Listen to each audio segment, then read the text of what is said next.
Bonjour à tous, bienvenue pour cette nouvelle vidéo de Mate-moi ça sur les tout débuts de la cryptographie, ce qui va nous mener au premier personnage connu pour avoir utilisé cette discipline, à savoir Jules César. Alors un petit mot sur Jules César, de son vrai nom Caius Julius Caesar IV.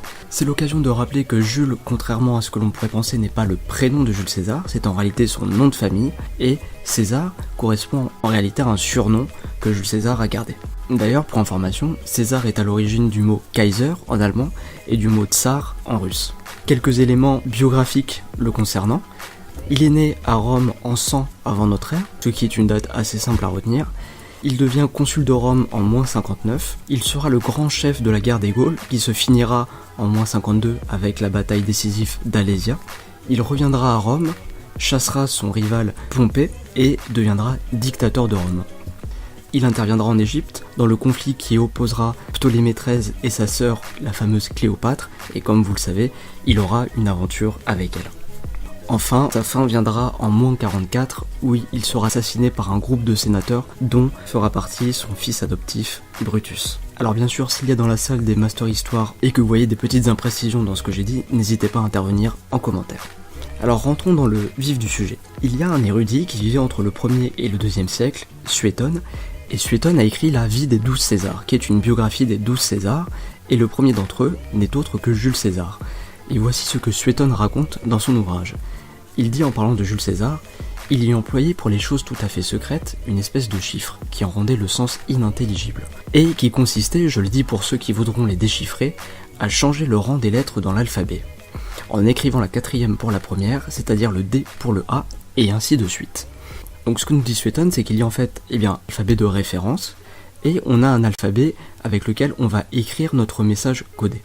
Et ce que fait Jules César, c'est que ce second alphabet, il va le décaler de 3 rangs par rapport à l'alphabet de référence. Si bien que lorsque je veux écrire la lettre D, je ne vais pas écrire la lettre D, mais la lettre qui correspond à D dans mon alphabet codé. C'est la lettre qui se trouve juste en dessous, autrement dit la lettre A. Écrire la lettre E, j'écrirai la lettre B, etc., etc. Donc vous voyez qu'avec ce principe, ce décalage de l'alphabet, on va vraiment associer à toutes les lettres de l'alphabet une nouvelle lettre. Donc si je veux écrire le mot fac, je vais aller chercher dans mon alphabet codé les lettres qui correspondent au F, au A et au C. Donc le mot fac, avec mon code, deviendra CXZ. On voit qu'on perd totalement la trace du mot fac, ce qui pouvait en faire un code intéressant à l'époque. Donc puisqu'il faut rendre à César ce qui est à César, on a appelé ce code le code de César, ou encore le chiffrement par décalage. Le principe, vous l'aurez compris, il est tout simple, on va décaler notre alphabet, et la clé, c'est-à-dire ce qu'il vous faut pour pouvoir décoder le message, c'est savoir de combien de rangs est-ce que vous avez décalé votre alphabet. Ce nombre, on l'appelle la clé. Et de combien de rangs est-ce que vous pouvez décaler, ce nombre il va se situer entre 1 et 25. Si vous décalez de 0, en fait vous ne faites rien, vous écrivez votre message en clair, et si vous décalez votre alphabet de 26 rangs, en fait vous faites un tour complet de l'alphabet et ça revient à ne rien faire. Maintenant, on va essayer de modéliser tout ça de façon un petit peu plus mathématique. On va appeler f petit k la fonction avec laquelle nous cryptons notre message. Le k correspond ici à notre clé. Donc qu'est-ce que fait notre fonction ? Elle prend une lettre de l'alphabet et elle nous renvoie une lettre de l'alphabet. Donc on voit bien que l'ensemble d'arrivée et l'ensemble de départ, ce sont les 26 lettres de l'alphabet. Et puisqu'il est plus simple de définir une fonction avec des nombres qu'avec des lettres, on va associer à chaque lettre sa position dans l'alphabet. On commence avec A qui est à la position 0, B à la position 1, etc. jusqu'à Z à la position 25. C'est une bijection parfaite, donc il n'y a aucune perte d'information. Donc ce qui se passe, c'est qu'on prend une lettre qui se trouve à un certain rang dans l'alphabet, on note ce rang X, et on va lui ajouter notre clé, c'est-à-dire K. Donc au rang X, on associe le rang X plus K. Autrement dit, si mon X vaut 1, et que ma clé aussi vaut 1, ma fonction A1 associe 2. Autrement dit, la lettre qui se situe au rang 1, c'est-à-dire B, on lui associe la lettre qui se situe au rang 1 plus 1, 2, c'est-à-dire C. Alors, on serait tenté de rester là-dessus, mais il y a un problème aux extrémités. En effet, regardez cet exemple tout simple. Si je prends mon X qui vaut 25, ma clé vaut 2, donc ma fonction associée à X, X plus K, ça va nous donner 27. Le problème, c'est que 27, ça ne correspond pas au rang d'une lettre dans l'alphabet, puisque les rangs s'arrêtent au nombre 25. Pourtant, logiquement, 25, ça correspond à la lettre Z, et on doit faire un décalage de 2. Donc ça veut dire qu'on va passer de Z à A et de A à B. Parce qu'il y a une circularité dans l'alphabet, après le Z, on retrouve le A, le B, etc.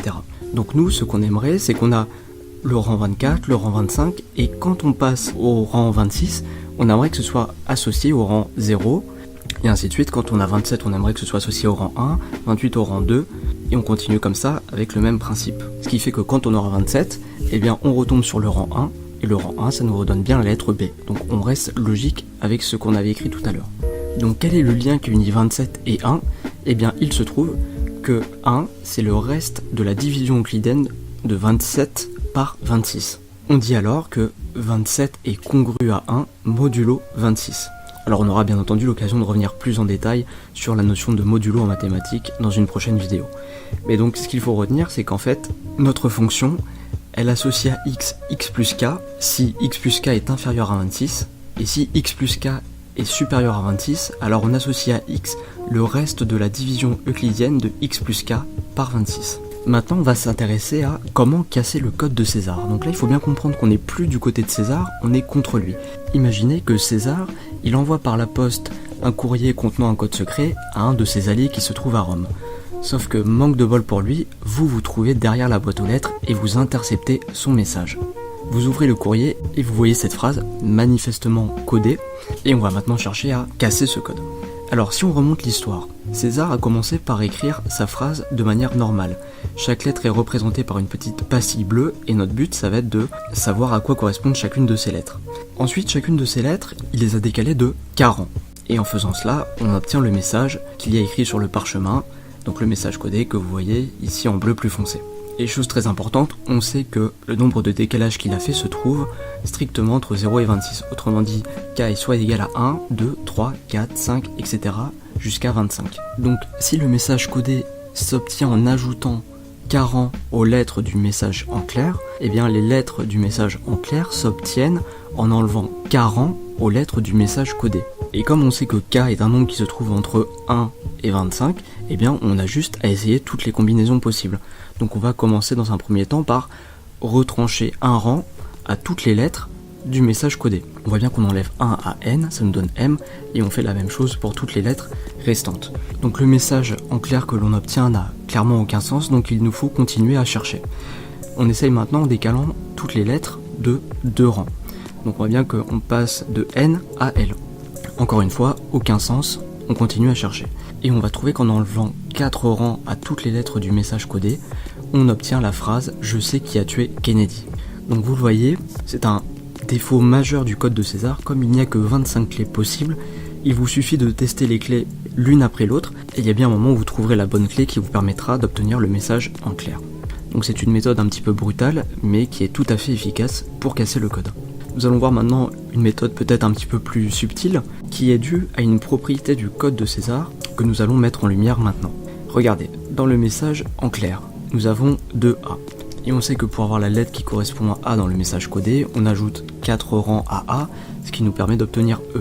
Et combien de E a-t-on dans le message codé ? On en a 2. Même chose, on a un Y dans le message en clair, et le Y qui est codé par la lettre C, eh bien on a un C dans le message codé. Donc la chose importante, c'est que le code de César conserve la fréquence des lettres d'origine, avec bien sûr un certain décalage qui est dû au principe du code lui-même. Or il se trouve que les lettres ont des répartitions différentes les unes des autres. Ici vous avez un document Wikipédia qui vous montre la répartition moyenne des lettres dans un texte en français. Et on voit par exemple que le E est bien plus utilisé que le M ou le N.